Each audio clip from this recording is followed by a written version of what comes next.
Hi,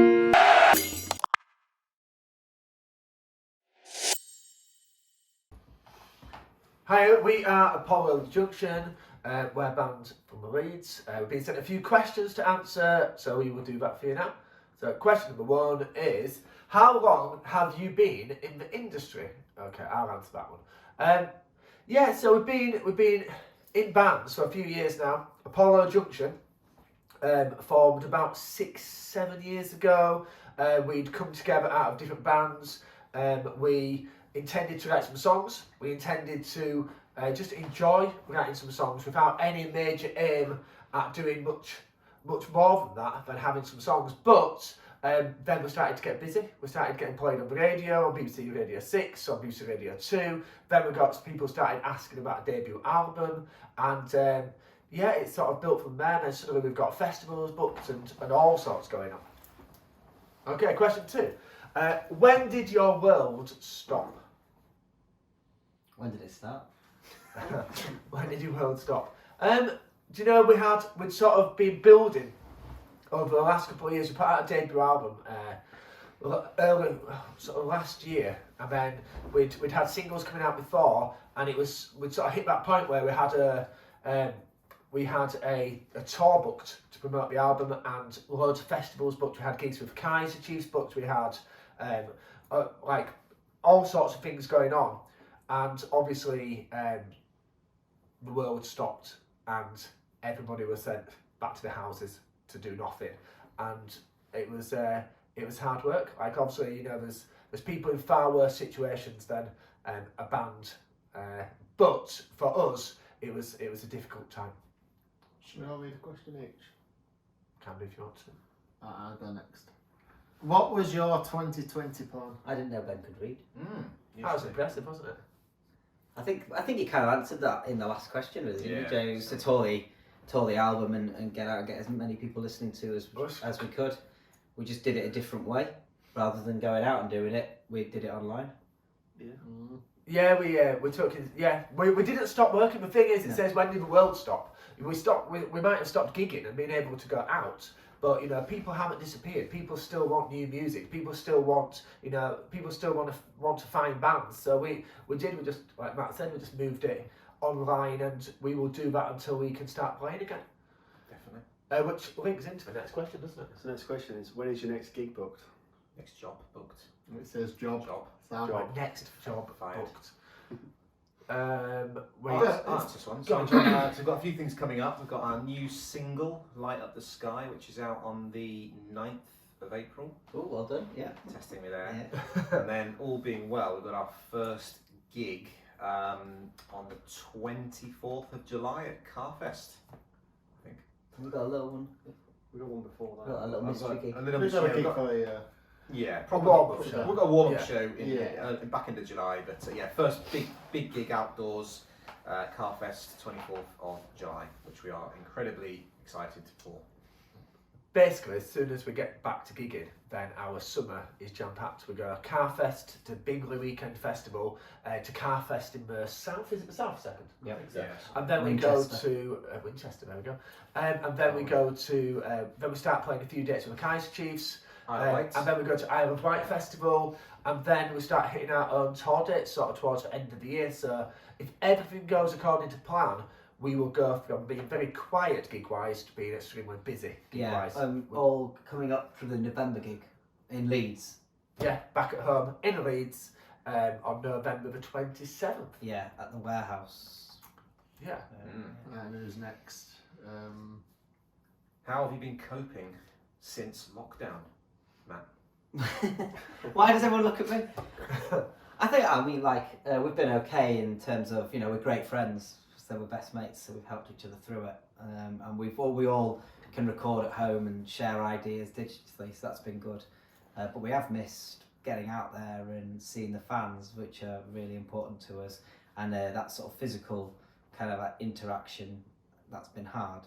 But I think there's been a lot of optimism. Obviously, a lot of people have had a very bad time, but have found a lot of optimism in our songs, which has been really nice, and that kind of gives you a bit of faith, and it makes you want to write more and do more, because, you know, if people are getting meaning and hope from our songs, it's a good reason for us to write some more, to give a little We've bit more meaning recorded and as a well, bit more haven't we? hope. You know, we've been so busy actually, you know, putting new music together and writing a second album. Nearly got to the end of that So- beautiful speech. So, He you know, used- but he's- it's, obviously he got bored and he thought, I've had enough of this. it's- Matt's getting too emotional there, he might cry any second. Go on, what are you on about? We were recording. we got some new songs done, and we've kept writing the entire time, and we've got new singles and all sorts put together. And if you know, we've sort of grown in our online presence as a band has actually increased due to the fact that we've had so much new music coming out. Whilst other bands obviously have had a difficult time and gone very quiet with no songs, we've had an increase in songs. But yeah, it's been a funny time. Favourite gig event on memory, basically. What's your favourite moment? Should we go down each person? Ben, what's your favourite memory, mate? I think the second time we played at the Isle of Wight, because we came out fairly quiet crowd, and by the end of the set it was packed, and that was just because people were just intrigued. You know, they were hearing this different sound, and it was a big moment for all of us. Wasn't it? You know, Yeah. we are. You know, I mean, we've done great gigs before with packed out shows or whatever, but it was special. You know, that's mine. Does it have to be a gig we've played, or could it be anything? Well, I think it means band related. Yeah, so if you say, "Oh, I love going to watch Stone Roses," I don't think that counts. Yeah, it was Pulp 2012 for me, but if I had to choose one of ours, it'd probably be. I think that's what it means. Yeah, It was a good gig, that Pulp one, but you know, but yeah, last gig they played. it was. Thanks, Sam. Unbelievable. No, go on. No, wait a minute. What's your favourite apology? I don't think we should let him know. No, No, go on. it's I want to know. It's past. Well, last time we played at Belgrave, that was quite good. Oh, So we got all the crowd singing along with Yeah, you. yeah. You learnt crowd interaction on that one. That was good. Was that almost as good as watching Pulp? Nowhere near. No, any. Thanks. Jonathan? That was a good one. I think, I don't know, all the gigs that we play, I think we probably take something away from, but I think the first time we played Bingley was probably the first time, I think, from memory, that we played on a proper you know, festival stage. We got to share, you know, we shared the stage with James, which, you know, was kind of just really, you know, an inspiring moment for us, sort of watching them do their thing. But yeah, Bingley was probably a good moment for us, a bit of a turning point for us as a band as well. So yeah, Matthew? Not really a gig, but probably one of the live sessions we did on BBC Radio with Janice Long. I think that would be kind of very cool. It's the sort of thing that you see your favourite bands do, and you think, how do you end up doing that? And then one day you're doing it, and then you're not just gigging to 1,000 people, to 2,000 people. Suddenly you're gigging to hundreds and hundreds of thousands of people who are listening to you. And it's a great pressure, but it's a different pressure. There's a great story about it because Jane went to the toilet, and before we were playing, before we performed live, we said to the producer like, "Oh, how many people listen to the show?" Then thinking she'd say like, "More." What did she say? Like, there's downloading the iPlayer. How many times roughly? I don't want to say because you'll say I'm exaggerating. I think I thought it was more than that, but It was hundreds of thousands. I thought it was in the hundreds. It was of in the thousands. hundreds of thousands. We thought And we it was looked at hundreds. each other. Like, we looked at each other like, huh? And then Jamie quite told, we've never told him until now. We've never told him. I'm glad you didn't tell me, to be honest. I'd have just gone back. And my favourite gig event memory. Yeah, do you know what?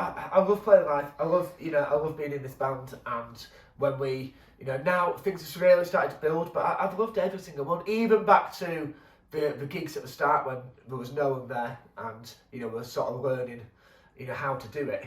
But I've loved them all. When I look back, I sort of think, okay, do you know what?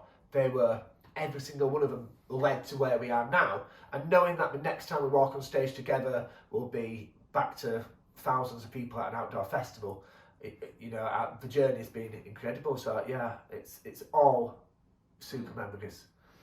What you miss about your job?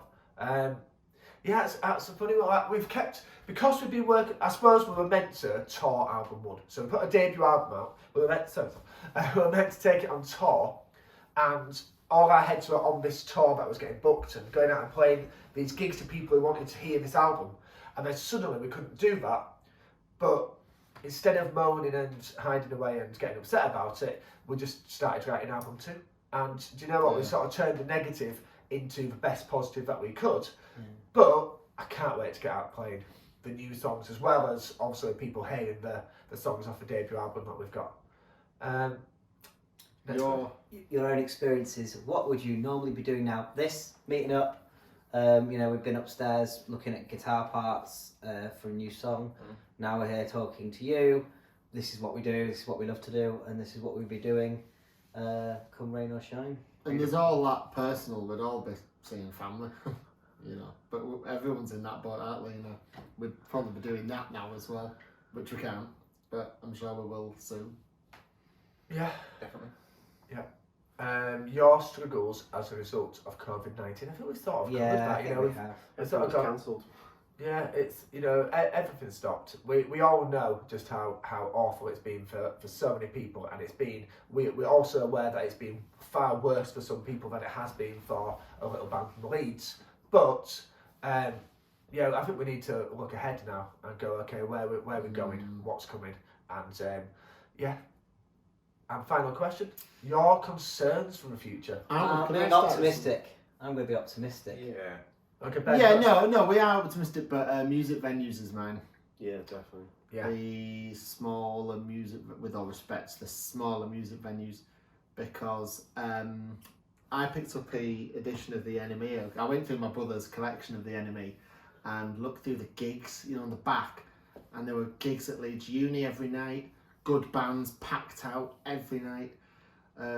Joseph's Well and the Cockpit in Leeds, and this is a nationwide thing, it's not just Leeds, but I am concerned for the music venues. I hope you'll get loads of new artists coming out as a result of this, and we can pack these venues again, and people can fall in love with live music again, because it's changed. Most people now listen to music on a smartphone through a smartphone speaker, and I hope this is giving everyone a bit of a shake up, and we can have a new revolution of bands and artists, and more people going to live gigs. Yeah. And that is optimism, I guess. Yeah, absolutely. It's not just venues. It's everything in the background which gets you to a gig. You've got your promoters, you got your Sound people, sound engineers. Yeah. Even the people who put on food and drinks.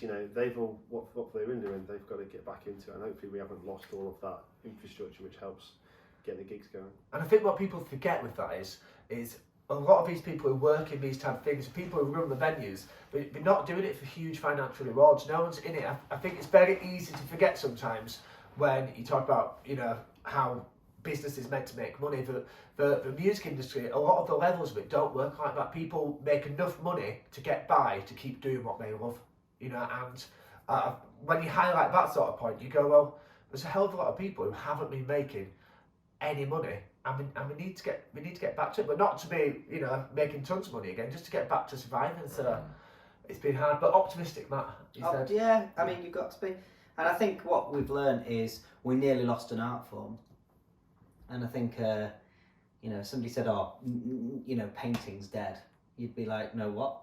And so I think that a lot of people have realised how lucky they are, and I've gone online and found things, and are committing to like the November gig. There's not many tickets to that left, and that's because we're not out of things yet. People don't know where things are going, but people want it. Hopefully things can only get better. Yeah, exactly. And I think you've got to be, when you come close to losing something, you realise what it means to you. And I think people are starting to work out that one day U2 will be gone and Rolling Stones will be gone, but there needs to be more of this coming through. Otherwise, that's it, isn't it? Rolling Stones will never be gone. We'll be gone first. You will. I'm going Keith Richards with it. And so thank you for listening. We are Apollo Junction. It's a pleasure to be involved in this. So thanks a lot. Thank you. Best of luck. That was a long interview, wasn't it? Did you press record?